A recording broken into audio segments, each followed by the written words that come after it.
यार देश पांडे ने डेथ ओवर में 11 रन नहीं दिए। इंडिया वाले बहुत खुश हो रहे हैं कि हमें एक और बेस्ट बॉलर मिल गया डेथ ओवर का। शायद उन लोगों ने हारिस रऊफ का नाम नहीं सुना। जी हाँ, इंडिया वालों को पता ही नहीं है कि हारिस रऊफ किस भला का नाम है। जब जब डेथ ओवर कोई कराता है ना, मेरी आंखें जो कि गीली हो जाती हैं, पानी में नमी हो जाती है, क्योंकि मुझे हारिस रऊफ की याद आती है। जब हिस्ट्री मेरे सामने आ जाती है हारिस रऊफ की। Royals versus Gujarat Titan. और भाई राजस्थान रॉयल्स आज के मैच का जो है वो विनर रहा। 211 रन का जो है वो टारगेट दिया, लेकिन गुजरात टाइटन जो है वो कुछ बेहतर परफॉर्म नहीं कर पाई। सिर्फ और सिर्फ एक सुदेई सुदर्शन जो है वो परफॉर्म कर पाया, उसके अलावा कोई हासिल परफॉर्मेंस जो है वो नजर नहीं। अगर हम राजस्थान रॉयल्स की तरफ से बात करें तो भाई Yashvi Jaiswal out class performance, उसके बाद वैभव सूर्यवंशी जिसकी भाई पूरी दुनिया के ऊपर इस टाइम हाई बैक है। भाई इंडिया की 14 साल का बच्चा, 15 साल का बच्चा जो है वो पकड़ा ही नहीं जा रहा है। ये फास्टेस्ट 350 मारता है, ये फास्टेस्ट 3 सेंचुरी मारता है। अंडर 19 की बात कर लो, भाई किसी भी जगह पे बात कर लो, इस बच्चे ने परफॉर्म करना है, चाहे सीनियर्स के साथ हो चाहे जूनियर्स के साथ हो। पता लगता है कि भाई वैभव सूर्यवंशी खेल रहा है। और आज के मैच के अंदर जनाब ध्रुव जरेल ने भी परफॉर्म किया। टाइटन और राजस्थान रॉयल्स जो है वो आमने सामने थे और एक टाइम के ऊपर जो है सूरत हाल ये लग रही थी कि आखिरी ओवर था और 11 रन जो है वो चाहिए था। राशिद खान खेल रहे थे एक तरफ थे रबाडा। क्या ऐसा लगा कि यार 11 रन तो हो जाएगा। देश पांडे ने लेकिन कमाल कर दिया। देश पांडे मतलब लगता नहीं है कि इंडिया के ग्राउंड में अगर आखिर में आपको 11 रन चाहिए हो तो वो बच जाए। बड़ी कमाल किस्म की यार लड़के ने वहां पर बॉलिंग की। जरा इस पर बात करेंगे व्यूअरशिप को लेकर। आईपीएल के रिकॉर्ड टूट रहे हैं भाई, क्या व्यूअरशिप आ रही है वो आप लोग तो शेयर करेंगे। और बात करेंगे जिसके बाद हमारे पास अपडेट आ रही है वो आ रही बांग्लादेश को लेकर के। बांग्लादेश अपने ताल्लुकात अब बीसीसीआई के साथ बेहतर करने के चक्रों में ये क्या स्टोरी है वो भी आप लोग से शेयर करेंगे। तो आप मैच व्हाट अ थ्रिलर। टी20 में जाहिर है कि 240 बॉल्स होती हैं, 120 में आपने बैटिंग करनी है और 120 लीगल डिलीवरीज आपने बॉल करनी है। तो 240 में से जो 240वां बॉल था उससे पता चला कि हाँ जी क्या कहानी है, कौन सी टीम जीती। और what a thriller it was. बहुत ही सेंसेशनल मैच। आखिरी ओवर की आखिरी बॉल तक मैच अलाइव था और फिर देश पांडे ने कमाल का आखिरी ओवर कर दिया।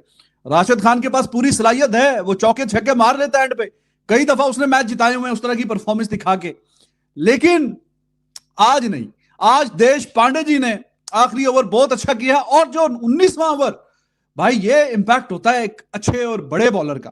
आर्चर ठीक है, उससे पहले जरा कुटाई लगी हुई थी, लेकिन 19वें ओवर में उसने क्या ही शानदार बॉल करवाई है। और उसने आखिरी ओवर में रिस्पेक्टेबल किस्म का टोटल जो छोड़ के गया, वो 3-4 रन 19वें ओवर में कमाल करके बॉलिंग किया उसने, जोफ्रा आर्चर ने। ग्राउंड कचाकच भरा हुआ है, दोनों टीमें आपस में एक दूसरे को हराने के लिए, अपने आप को जितवाने के लिए खेल रही हैं। लेकिन Riyan Parag what a captain ही है यार। और अभी तो इसका सफर का आगाज हुआ है जहां ये permanent captain full time captaincy कर रहा है।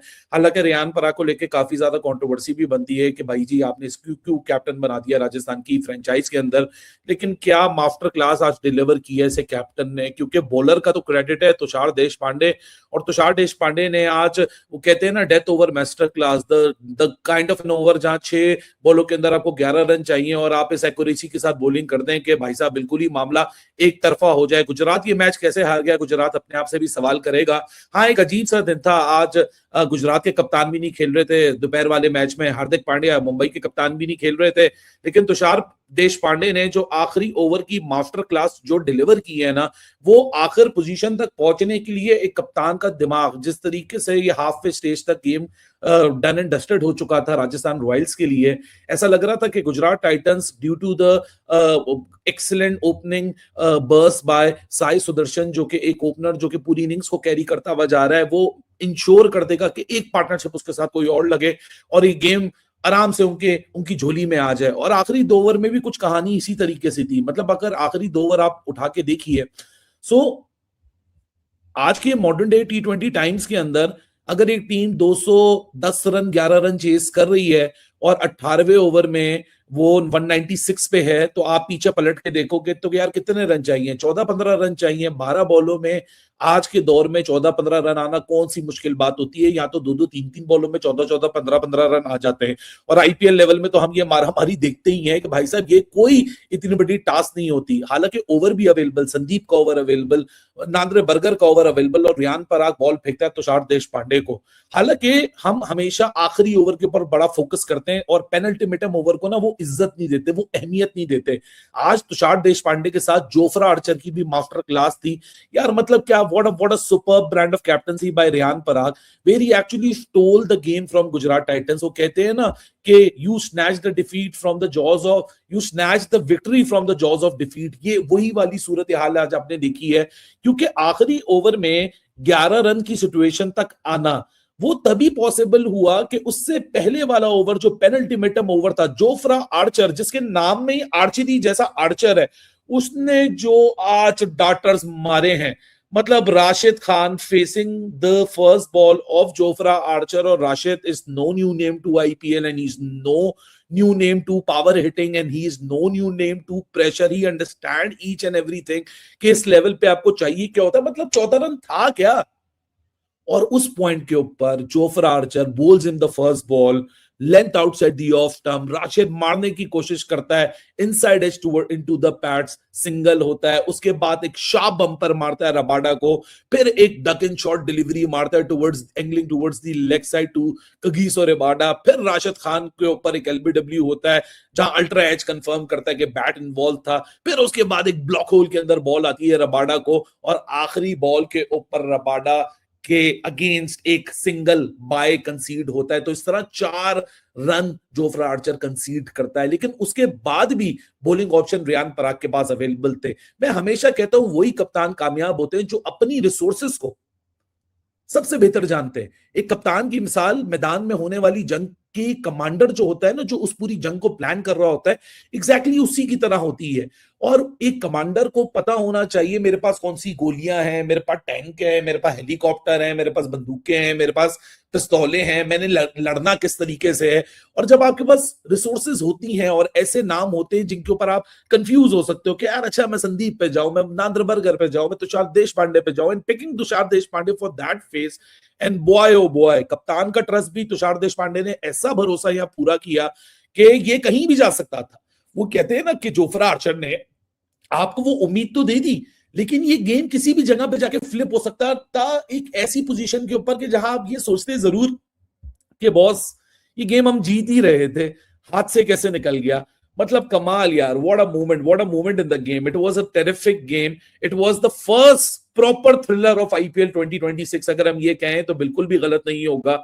हालांकि जब बटलर और साई सुदर्शन वहां मौजूद थे, जरूर लग रहा था कि भाई साहब Gujarat will be calling the shots, लेकिन उसके बाद जिस तरीके से Rajasthan Royal led by Riyan Parag, a very pragmatic captain, a very aggressive captain, और रवि बिश्नोई ने भी जिस तरह बीच में अपना मैजिक यहाँ वीव किया, रबाडा और राशिद को एटलीस्ट जो उन्होंने थ्रेटन जरूर किया, उसकी थ्रेट को नलिफाई किया जोफ्रा आर्चर और तुषार देशपांडे ने आके। I still can not get away from that match, क्योंकि आई वाज ट्रैवलिंग समवेयर, तो मैं ये मैच और आखिरी मोमेंट जो है ये मैं गाड़ी की स्क्रीन पे देख रहा था।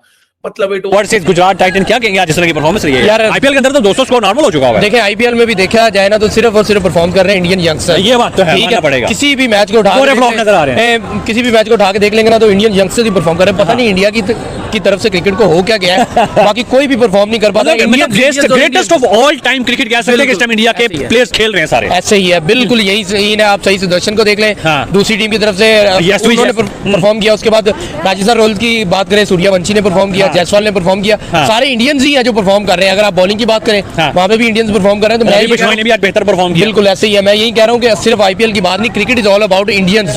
अब जैसे cricket is all about Indians, बिल्कुल जैसे वो खेलते हैं 200 स्कोर उनके लिए एक नॉर्मल सी बात होगी, 220, 225, 230 ऐसे इतना मोडी में बना रहे पाकिस्तान। बिल्कुल ऐसे बढ़ रहा है जैसे कोई स्वभाव का काम नहीं है। ये सूरत हुई है। मैं कहता हूँ बाकी किसी भी प्लेयर की बात की नहीं जा सकती। जब आईपीएल हो रहा है और उसमें इंडियंस परफॉर्म कर रहे हैं, बटलर को देख लें, मौका आया लेकिन उससे नहीं परफॉर्म हुआ। और उसके बाद बड़े बड़े नाम, रबाडा जैसे नाम फ्लॉप है, लेकिन इंडियंस जहाँ पे खेल रहे हैं ना वो अपना नाम बनाते जरूर है, वो परफॉर्मेंस भी देते हैं और दिखाते हैं कि यार we are a team. IPL में थ्रिलर तो हम रोज ही देखते हैं, लेकिन कल रात राजस्थान और गुजरात का मैच, भाई इसने सिर्फ भारत को ही नहीं बल्कि पड़ोसी देश पाकिस्तान को भी हिला कर रख दिया है। कल की राजस्थान की उस रोंगटे खड़े कर देने वाली जीत के बाद पाकिस्तानी क्रिकेट मीडिया पूरी तरह से सरगर्म है। लेजेंड वसीम अकरम ने अपने पॉडकास्ट में साफ कहा है, आईपीएल की ये प्रेशर सिचुएशन हैंडल करने की क्षमता ही इंडियन स्किल सेट को बाकियों से मीलों आगे रखती है। दूसरी तरफ शोएब अख्तर के मुताबिक गुजरात जैसी हैवीवेट बॉलिंग लाइनअप को डेथ ओवर्स में जिस तरह से राजस्थान ने तहस नहस किया, वो मॉडर्न T20 रन चेस का एक मास्टर क्लास है। सीधे शब्दों में कहें तो पाकिस्तानी एक्सपर्ट्स भी मान रहे हैं आईपीएल की ये क्वालिटी और इंटेंसिटी अनमैचेबल है। मेरा बोल्ड ओपिनियन सुनेंगे? राजस्थान रॉयल्स की 2024 की ये टीम सिर्फ कागज कलम पर ही नहीं बल्कि मेंटली भी इस वक्त टूर्नामेंट की सबसे डेंजरस टीम है। गुजरात जैसी टैक्टिकल टीम को उन्हीं के बिछाए जाल में फंसाकर हराना ये साबित करता है कि इस साल राजस्थान सिर्फ प्लेऑफ ही नहीं बल्कि कप जीतने की भी सबसे बड़ी दावेदार है। अब सवाल आप लोगों से है, पाकिस्तानी लेजेंड्स की ये तारीफ क्या एकदम परफेक्ट है या फिर ये सिर्फ व्यूज बटोरने की स्ट्रेटेजी है? और आपको क्या लगता है, ये हाई वोल्टेज राजस्थान क्या इस बार ट्रॉफी उठाएगी या फिर अन्य बार की तरह टूर्नामेंट के बीच में जाकर अपनी लय खो देगी? कमेंट बॉक्स में आपका लॉजिक देखना चाहता हूं। Let's debate.